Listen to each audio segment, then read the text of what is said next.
এই ভিডিওটা আগে দেখো, তারপর আমি কিছু কথা বলবো। 7 তারিখে জমা দিছি একটা 7 তারিখে জমা দিছি, এটা হলো 8 তারিখে জমা দিছি। কত জমা দিতে লাগবে, কত জমা দিতে লাগবে? তো শুনলে কথাগুলো, অনেকে কিন্তু এই দিদিটাকে অনেক খারাপ কথা বলছে। আর এই দিদিটা যেভাবে কথা বলছে, অনেকে এনাকে খারাপ ভাবছে। খারাপ ভাবার তো কোনো কারণ নেই, কারণ ইনি সঠিকটাই বলছে।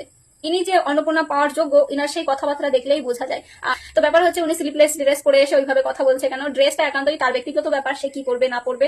কিন্তু এখানে কিছু কিছু মানুষ বলছে স্লিপলেস ড্রেস পরে এসে এরকম ভাবে কথা বলছে, তো বলবে না? সবাই টাকা পাচ্ছে, উনি পাচ্ছে না, কেনই বা বলবে না? অবশ্যই বলবে, তার অধিকার আছে বলার। কারণ সরকারি প্রকল্প কিছু লোক পেয়েছে, আর উনি এতবার ফর্ম ফিল আপ করার পরে উনি বঞ্চিত হয়েছে, একটু তো স্বাভাবিক রাগ লাগবেই। অনেকে আছে নিজের সাইড নিয়ে কথা বলছে, আমি তো বলবো উনি ঠিক করেছে। কারণ ওনার গ্রামে যদি আশেপাশে সবাই পায়, উনি কেন পাবে না? উনি তো অবশ্যই যোগ্য যদি না হয় তাহলে এইভাবে কনফিডেন্সলি কথা বলতে পারে না। ওনার বাড়িতে ইনকোয়ারি যাবে, উনি জানে এইভাবে কথা বলছে, ওনার হয়তো কোনো তদারকি হতে পারে যে ওনার বাড়িতে কি আছে কি না আছে, ওনার কনফিডেন্স আছে যে আমি পাবোই, তার জন্য এরকম করে কথা বলছে।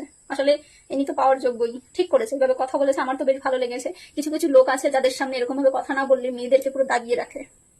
ঠিক করেছে। আমি বলবো এরকম কিছু মানুষ না থাকলে আমাদের সমাজে কথা বলার মানুষ পাওয়া যায় না।